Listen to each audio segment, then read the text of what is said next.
and today I thought I'd talk about vampire movies, and in particular female vampire movies of the 1970s, or horror movies which featured female vampires in the centre of the narrative or as one of the kind of key characters.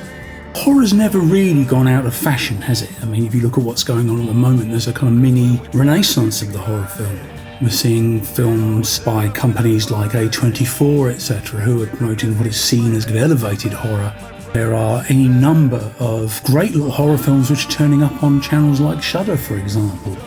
So there is a sense that the industry is embracing horror because I think basically you can do it quite cheaply. But in the 1970s there seemed to be an absolute surfeit of horror films which featured female vampires, and certainly vampires in general. As Linda Ruth Williams outlined, that certainly it's a predominantly emotional register, and really its success is based around psychological factors. So today I'm going to talk about revisionism. I'm going to briefly touch on the counterculture, talk about art house and exploitation, and then draw that all together with a discussion of the female vampire.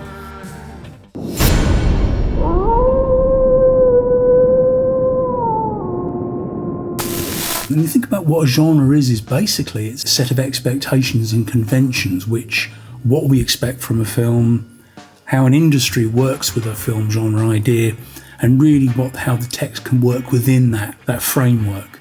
Certainly authors or auteurs like the idea of genre because then it becomes a very easily manipulated framework. John Coelty was talking about American Hollywood cinema in the 1970s, and he said that genre became the way in to subvert and refine and redefine cinematic narratives for a contemporary time. If you think about genre, it is about a consistency. Genre exists in industrial terms because you can recycle the raw materials that are available to you, use locations, it can be cheap. They are popular genres because of their recognition, they are shortcuts to an audience's acceptance and knowledge. That certain stars were usually attached to certain genres, think of John Wayne and the Western for example, or Humphrey Bogart and the noir detective genre or subgenre. John Coelty though said that in the 1970s this idea of genre became quite interesting because you were getting a lot of mainstream Hollywood filmmakers making films which not only, as he says, captures the spirit of change, but also acknowledges the repetition of genre, the cliches. Revisionism defines American cinema of the 1970s, and I'd argue that extends across international and global settings.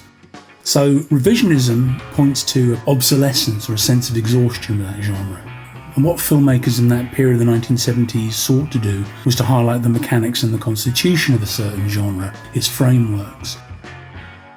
Coelty isolated several categories. He talked about humorous burlesque, the evocation of nostalgia, the demythologization of generic myth, and the reaffirmation of myth as myth. The idea that audiences know what a particular genre is, but also in doing so they recognise its importance as one of our broader cultural, global in fact, mythologies.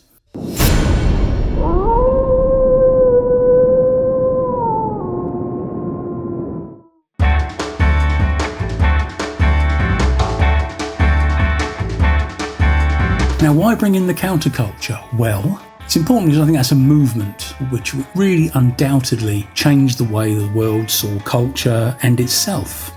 It's very much a post-war moment, if you think about it. In some ways, it's a generation's rejection of the previous values of the 1950s.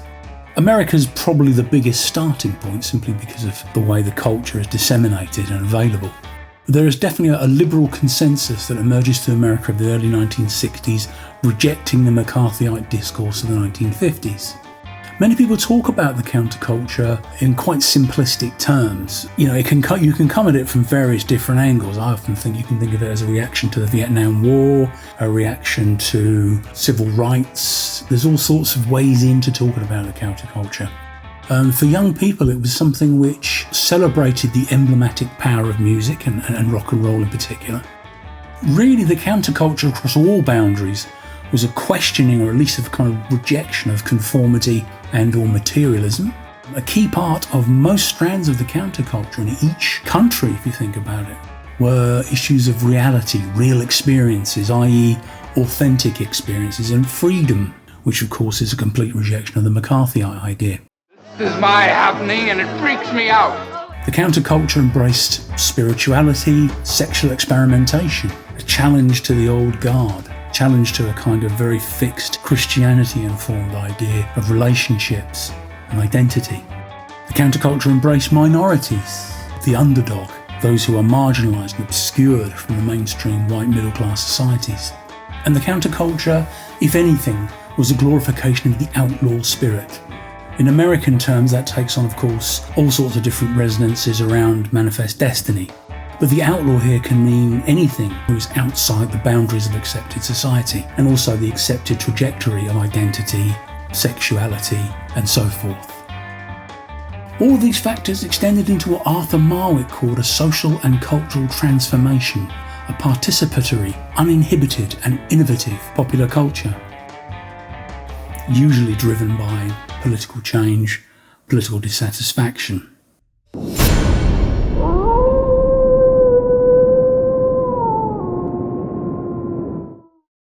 Cheyenne Bannerman, Eric Schaefer, Leonard Maltin and Robert Sklar all talk about this, how the relaxation in censorship affected the way films are made and received.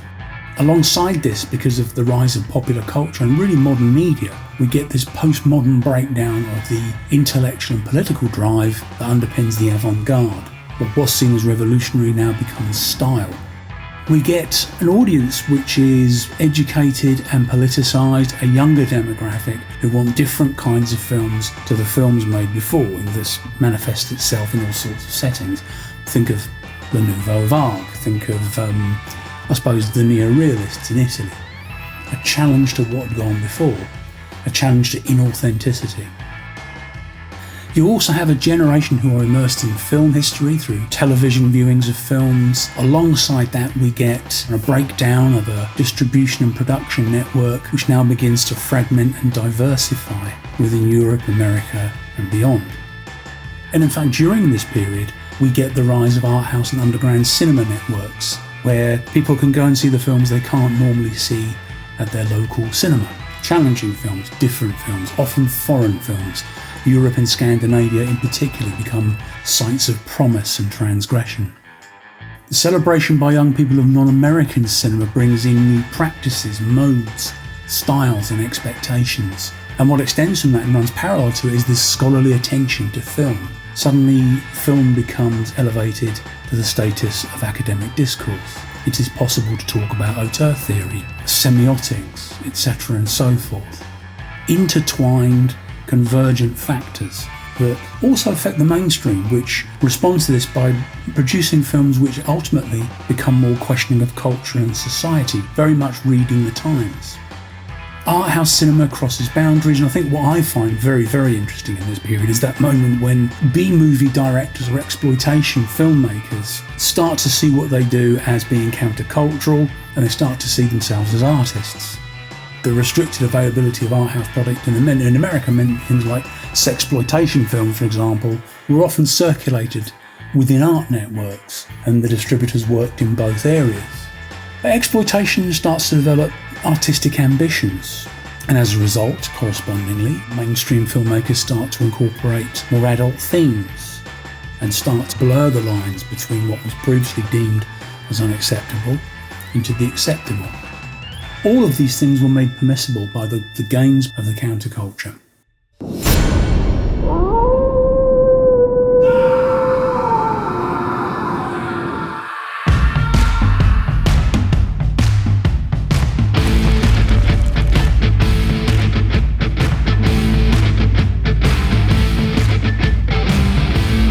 Now, how does this affect us as we're talking about the female vampire?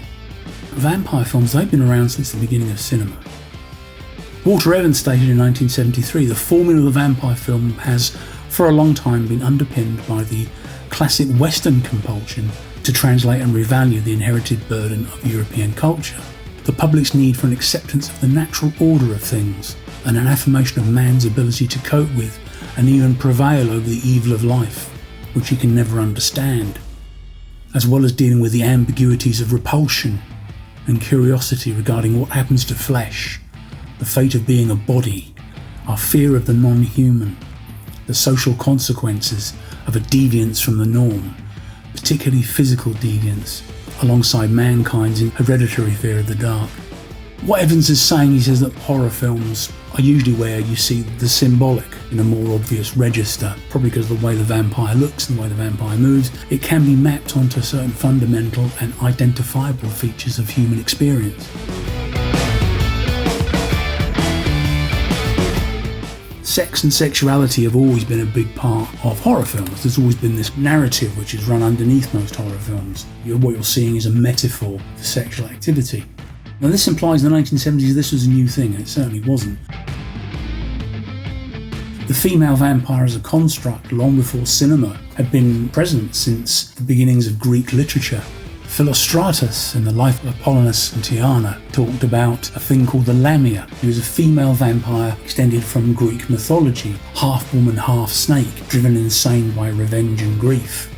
The Lamia was so distraught over the death of her family that she turned into an evil creature who drained the blood of young children and men. Not necessarily exactly like the female vampire that we know today. The beginnings of that probably come from the Carmilla Karnstein character, a European creation, perhaps the most famous of the early female vampires found in modern literature and storytelling.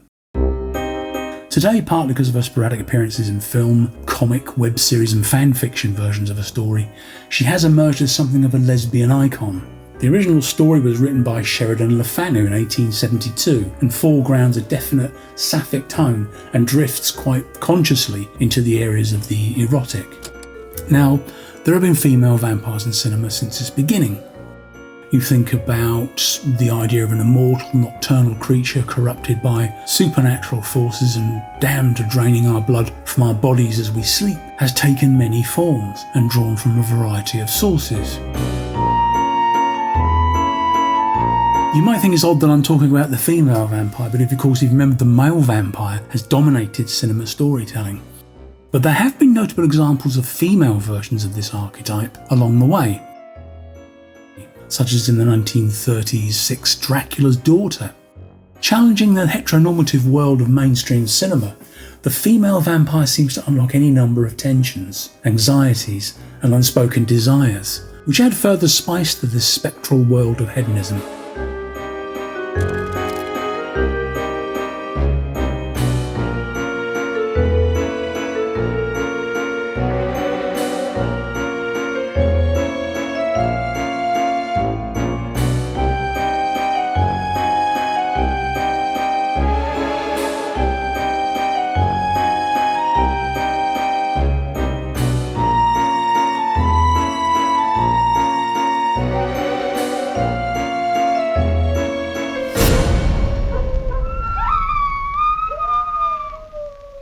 So remember, when we're thinking about female vampires, we're still thinking about this particular period. Eric Schaeffer again talks about sexuality was often used as a revolutionary narrative. Sex acts and sex roles were as a kind of countercultural act of rebellion. They spoke about censorship, content, and they also played into the countercultural concerns over freedom of speech, freedom of identity. Now, the 1970s presented a more sexualised, aggressive female iteration. Ultimately, it was all about exploitation.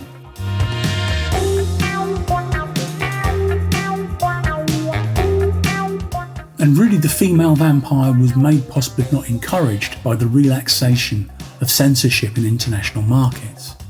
This is a model that wasn't just attached to the lead male vampire's arm, or presented as a secondary immediate threat to the male protagonist. This was a character that was featured as an agent of change in her own right, bearing in mind the era was still often subject to those same rules of the male gaze.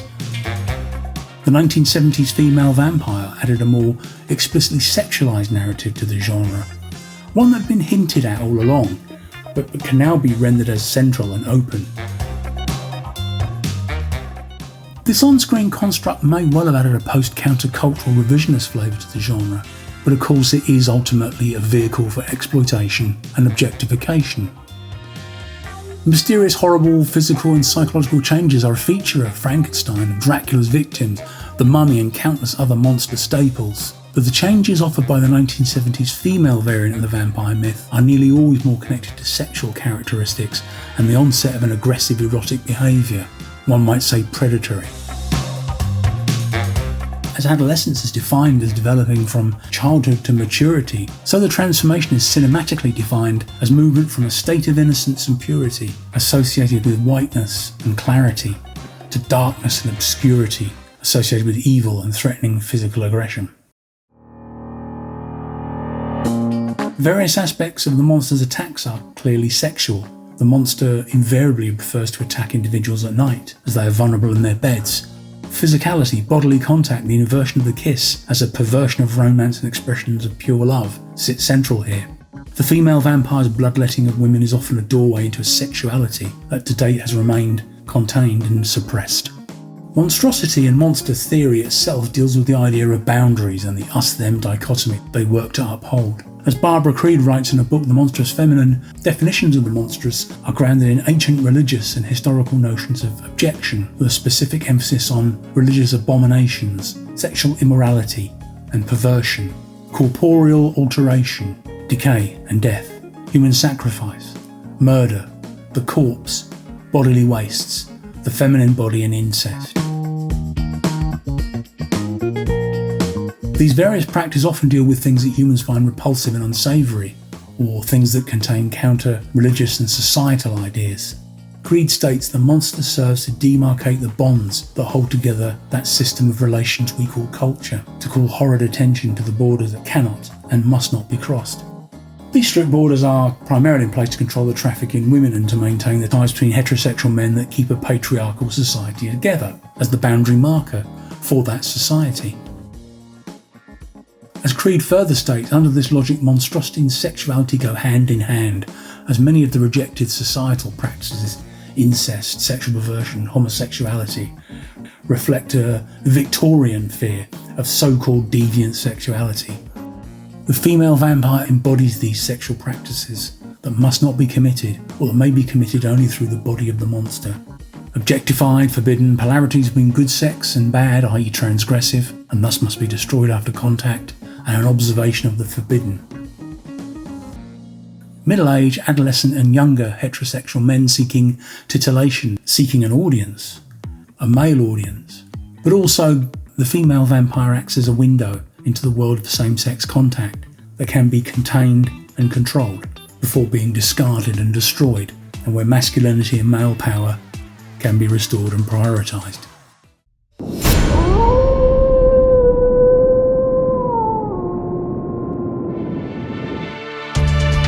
Now, I think what's great about this era is there's some incredible creative decisions made, there are some remarkable films, there's some really enjoyable stuff that kind of verges on now today being almost unwatchable.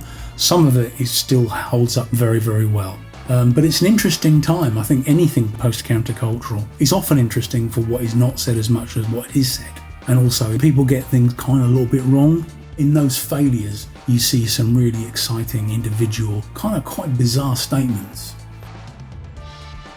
Eric Schaeffer discussed how these new types of horror films challenge Hollywood orthodoxies, but ultimately they remain conservative at heart. He talks about exploitation films paying to a stable social and moral order, and that was expressed in a form that lacked stability and moral order. Exploitation cinema took moral high ground, but engaged in morally questionable practices. They professed democratic ideas, but would have seen power restricted to those who already possessed it. After this, the idea becomes refracted, rehabilitated, reconstituted in a multitude of forms, which has brought out the idea more effectively and comprehensively than this male ideal of what a lesbian or pansexualized female vampire could be, let alone get into the spectrum of identity and gender. So post-1970s, this construct became much more interesting, and in fact probably superseded many of the more obvious male vampire lead characters. It just proves really that sometimes you do have to work a bit to get to the good stuff.